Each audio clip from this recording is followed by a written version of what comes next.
नमस्कार। Special report में आप सभी का स्वागत है। मैं हूं आपके साथ दीप्ति दुबे। इस वक्त मैं मौजूद हूं दिल्ली के लाल किले के प्रांगण में, जहां होता है एक विशेष लाइट एंड साउंड शो जिसका नाम है जय हिंद। इसके ज़रिए दिखाई जाती है भारत की आज़ादी की कहानी। आइए देखते हैं ये भव्य शो और जानते हैं किस तरीके से रोचक बना के इस कहानी को दर्शकों के सामने पेश किया जा रहा है।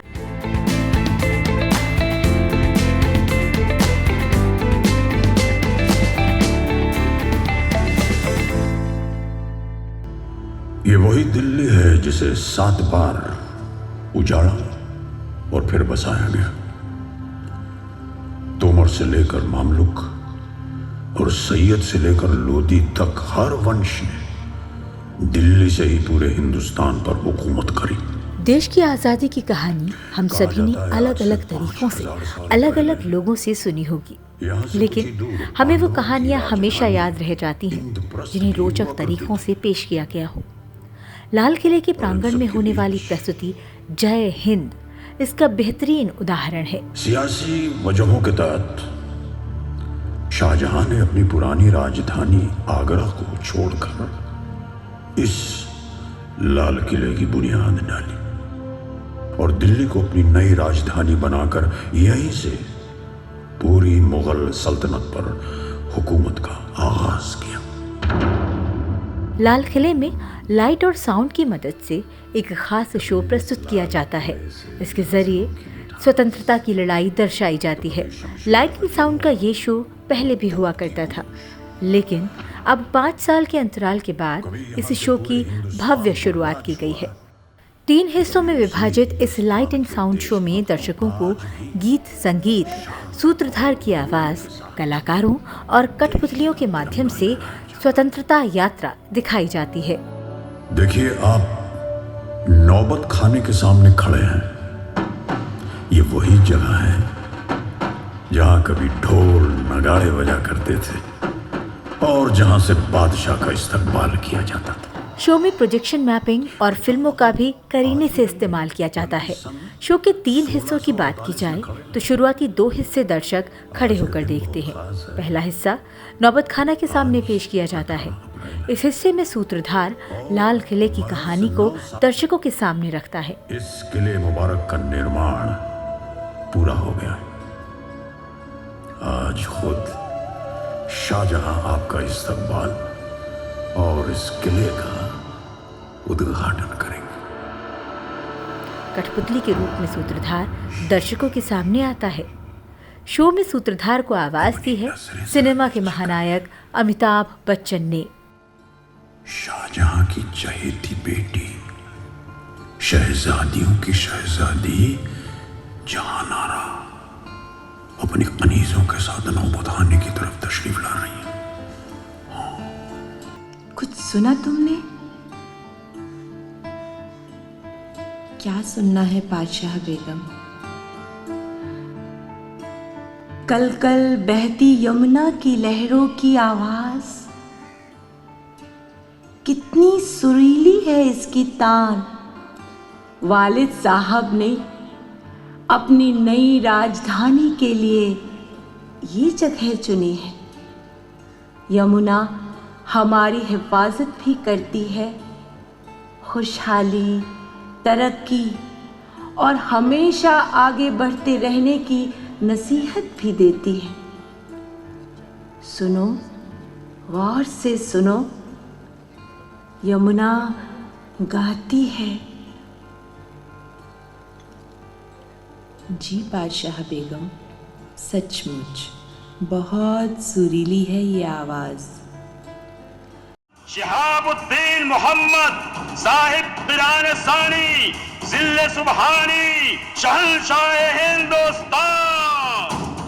शो के दूसरे हिस्से में दर्शकों को लाल किले के दीवाने आम में लेकर जाया जाता है। यहाँ लाल किले की शान और उसके स्वर्णिम दौर को दर्शाया जाता है।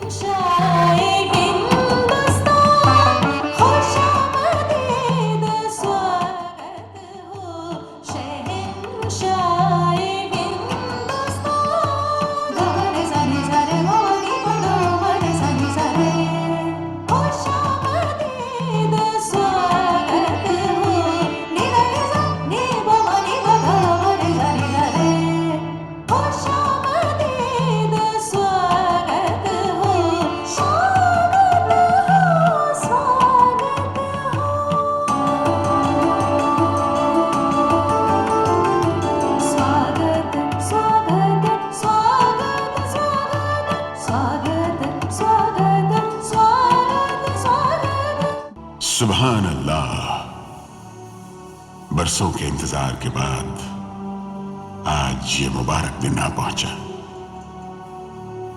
मैं शहंशाह हिंदुस्तान शाहजहां इस किले में आप सबका खैर मकदम करता हूं।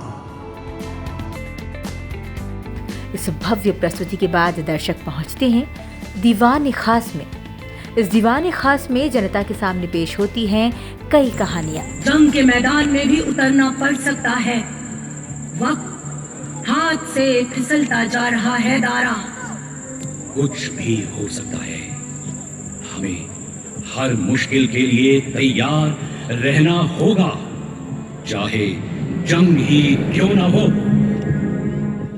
जहां एक तरफ खतरा फिर दिल्ली की सरहदों पे दस्तक देने लगा था, वहीं दूसरी तरफ सल्तनत पर राज कर रहे मोहम्मद शाह रंगीला ने उसे पूरी तरह अय्याशी में डुबो दिया था।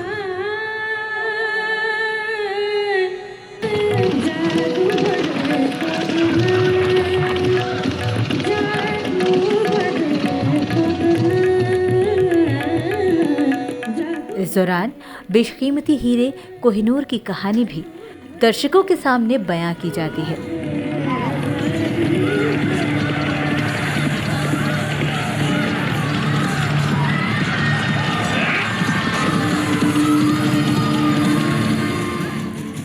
मैं हूं नादिर शाह अफसार। लोग कहते हैं मुझे नादिर कुली बेग फारस की तलवार। दिल्ली को मैंने दिल से लूटा है। अब तो बस एक ही तमन्ना है, ये तख्ते ताऊस, ऐ तख्ते ताऊस, आज और अभी से ये तख्ते ताऊस हुआ हमारा, नादिर शाह अफसार का।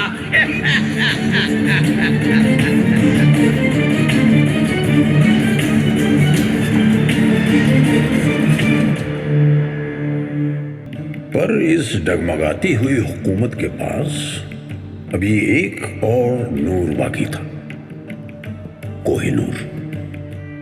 वही कोहिनूर जो आज ब्रिटेन में मौजूद है।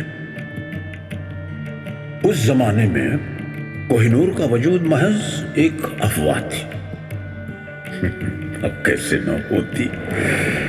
रंगीला ने उसे अपनी पगड़ी की वटों में जो छुपा कर रखा था। किसी को नहीं मालूम था कि वह कीमती हीरा किसके पास है। सिर्फ एक नूरबाई ही थी जिससे रंगीला का ये राज छुप नहीं पाया था। बदकिस्मती से नूरबाई का रंगीला के अलावा एक और यार था, नादिर शाह। और उसने ये राज नादिर को बता दिया। अब नादिर की नजर कोहिनूर पर थी। उसने मोहम्मद शाह को आगरा बुलवाया।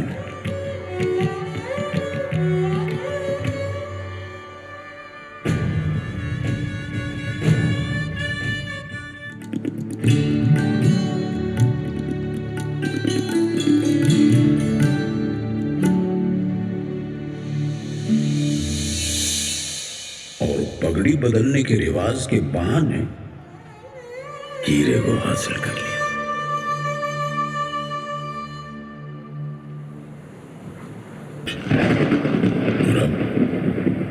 अफगान के बादशाह अहमद शाह अब्दाली ने भी लगातार हिंदुस्तान पर कई खौफनाक हमले किए और आखिरकार सन 1757 में वो दिल्ली की सरहदों तक पहुंच गए। उस वक्त राज कर रहा मुगल बादशाह आलमगीर बस नजीब के हाथों की एक कठपुतली बनकर रह गया और ताकतवर बनने की चाह में उसने आलमगीर कुनबे का कत्ल कर दिया। वो कहां जानता था कि उसकी इस हरकत का जवाब मुगल मराठों के साथ मिलकर देंगे। इस शो के जरिए एक बहुत बड़े रहस्य से भी पर्दा उठाया गया है। आप जानते हैं कि लाल किले पर मराठाओं का भी शासन रहा था, नहीं ना? तो शो के दौरान आप इस रहस्य को बहुत नज़दीक से जान जाएंगे कि देश की अस्मिता की रक्षा के लिए 20 साल तक मराठा शासक लाल किले में रहे थे।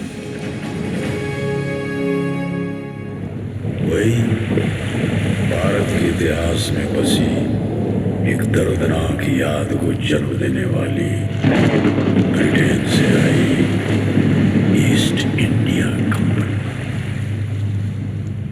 और ईंट का जवाब पत्थर से देने वाले भारतीय कहां चुप बैठने वाले थे।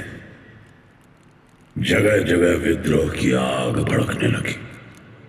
नाना साहब, तातिया टोपे, अजीम उल्ला, बांदा का नवाब और झांसी की रानी अब आजादी की जंग के लिए तैयार होने लगे।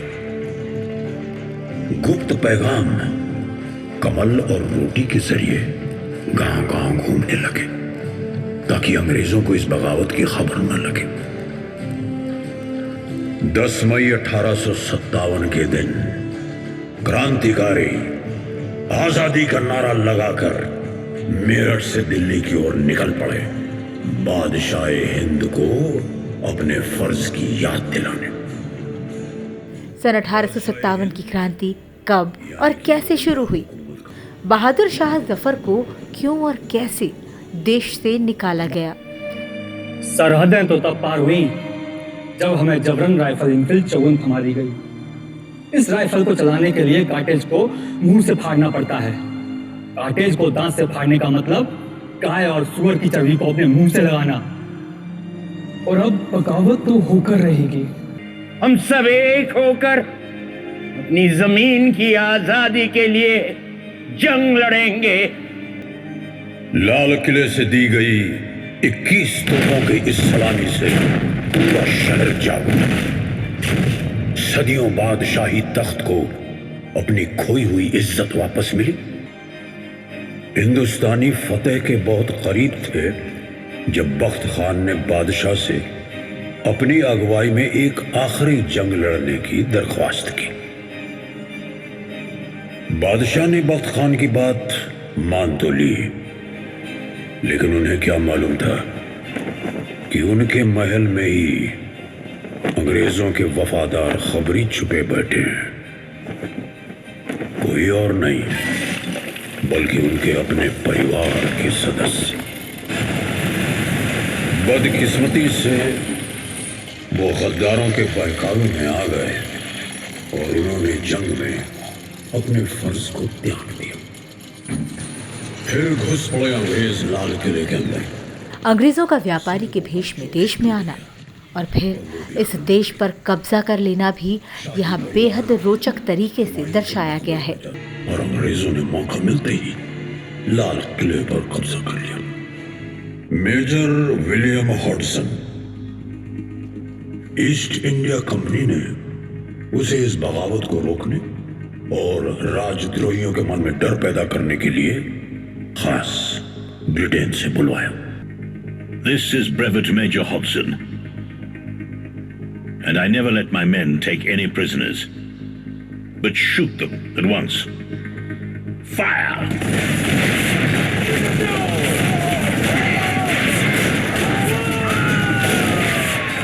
हिंदुस्तान अब अंग्रेजों की महारानी के साम्राज्य का हिस्सा बन गया। अंग्रेजों ने लाल किले में बने महलों के शाही खजाने को लूट लिया। 1857 में जो आग देश की आजादी के लिए उठी थी, अंग्रेजों ने उसे दबा तो दिया, लेकिन उस आग ने ज्वाला का रूप ले लिया था। देश को अंग्रेजों से आजाद कराने के लिए वतन परस्ती की अलग अलग आवाजें उठी। मुल्क में इनकलाब को एक नई दिशा मिली। अब हिंदुस्तानी जानते थे कि अंग्रेजी हुकूमत को हटाना है तो लाल किले पर भारत का झंडा फहराना होगा। 1941 में हिंदुस्तानियों ने आजादी की तरफ एक और कदम बढ़ाया और आजाद हिंद फौज का जन्म हुआ। हिंदुस्तान की अपनी फौज। इस आंदोलन की शुरुआत की Subhash Chandra Bose. We have undoubtedly traveled a long way towards the goal of Swaraj, but complete independence has yet to be won. Lighting sound show के माध्यम से दर्शाया गया है कि कैसे नेताजी ने आज़ाद हिंद फौज का निर्माण किया और कैसे सैनिकों के बलिदान देश की आज़ादी के रूप में फलीभूत हुए। फिर सपना साकार हुआ। आजादी का तिरंगा बड़ी शान से लहराया गया इस किले पर। Long years ago, we made a pact with destiny. At the stroke of the midnight hour, when the world sleeps, India will... कार्यक्रम के अंतिम चरण में हमारे स्वतंत्रता सेनानियों के बलिदान के सम्मान और देश के गौरव को बढ़ाने वाले आजादी के अमृत महोत्सव को भी रेखांकित किया गया। इस अमृत काल में एक एक दिन, समय का प्रत्येक क्षण, जीवन का प्रत्येक कण मातृभूमि के लिए जीना, तभी 75 साल तक देश को यहाँ तक पहुंचाने में जिन जिन लोगों ने योगदान किया उनका पुण्य स्मरण हुए काम आएगा। जय हिंद। इस लाइट एंड साउंड शो को देखने आए लोगों के लिए ये प्रस्तुति न सिर्फ अनूठी रही बल्कि जोश और देशभक्ति से ओतप्रोत भी रही। हर कोई इसे देखकर अभिभूत था। It's great. It's a fabulous job done. Yeah, very nice. I mean, very good integration of theatre, projection, lighting, and all that. So it's exceptional. Much beyond an ordinary sound and light show that we have seen earlier. But this one is, yes, for the first time we are seeing so much of action. And so many people on stage and so well coordinated and beautiful. Totally mesmerizing, totally unexpected.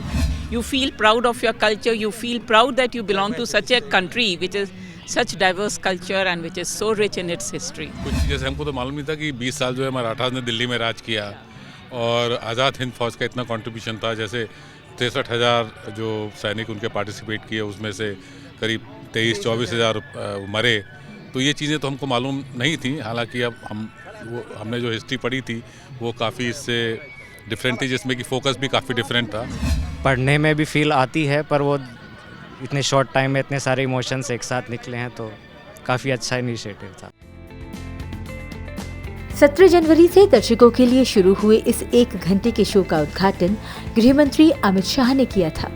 गृह मंत्री ने कार्यक्रम की प्रस्तुति की तारीफ करते हुए उम्मीद जताई कि भारत की आज़ादी और गौरव के प्रतीक लाल किले पर आधारित ये शो आने वाली पीढ़ियों को देश के गौरवमयी इतिहास की जानकारी देगा। यहाँ से प्रेरणा लेकर ही महान भारत की रचना हो, इस प्रकार का जो पहल किया है, मुझे लगता है लाल किले का रूपांतरण इसका सबसे सफल उदाहरण है। और यहीं से जो यात्रा शुरू हुई है, हमारे देश भर में फैले सैकड़ों ऐतिहासिक स्थानों से उनको प्रेरणा स्थान में बदलने में सफल होगी।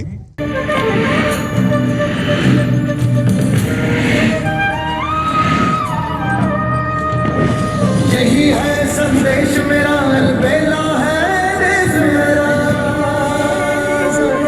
यही है संदेश मेरा, अलबेला है देश मेरा। वही तो उम्मीद मेरी, वही है आदेश मेरा। इस शो को तैयार किया है लाल किले के मॉन्यूमेंट मित्र डालमिया भारत की टीम ने।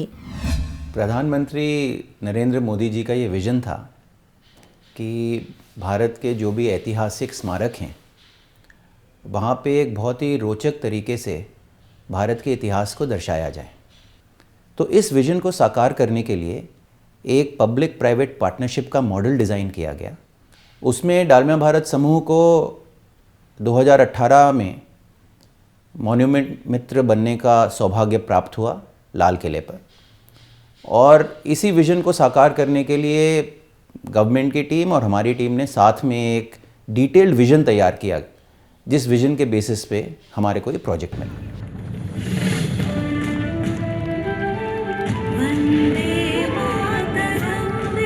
डालमिया भारत और सभ्यता फाउंडेशन ने मिलकर इस 1 घंटे के शो के माध्यम से दर्शकों तक स्वतंत्रता की कहानी को अद्भुत तरीके से पेश करने का काम किया है।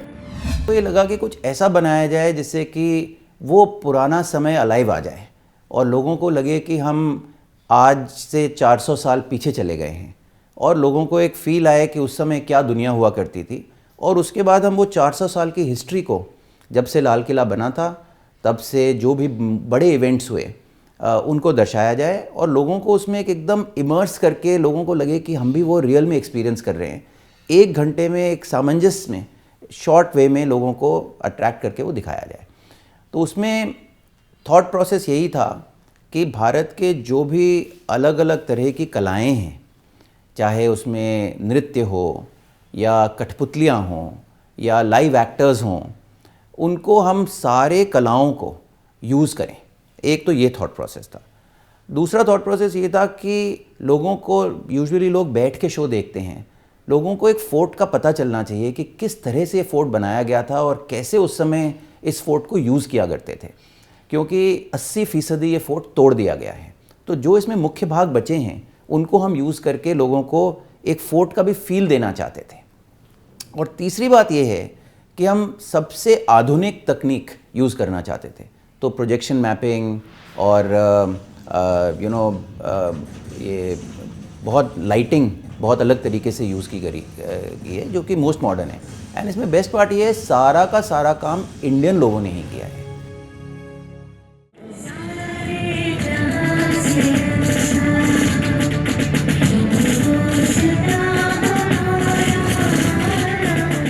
इस 1 घंटे के शो की एक दिन में 2 बार प्रस्तुति की जाती है, एक बार हिंदी भाषा में और एक बार अंग्रेजी भाषा में। इस शो को एक बार में 700 दर्शक देख सकते हैं। यूनेस्को की विश्व धरोहर सूची में शामिल लाल किले में देश की स्वतंत्रता की कहानी को कुछ इस प्रकार देखना एक अविस्मरणीय अनुभव साबित होता है।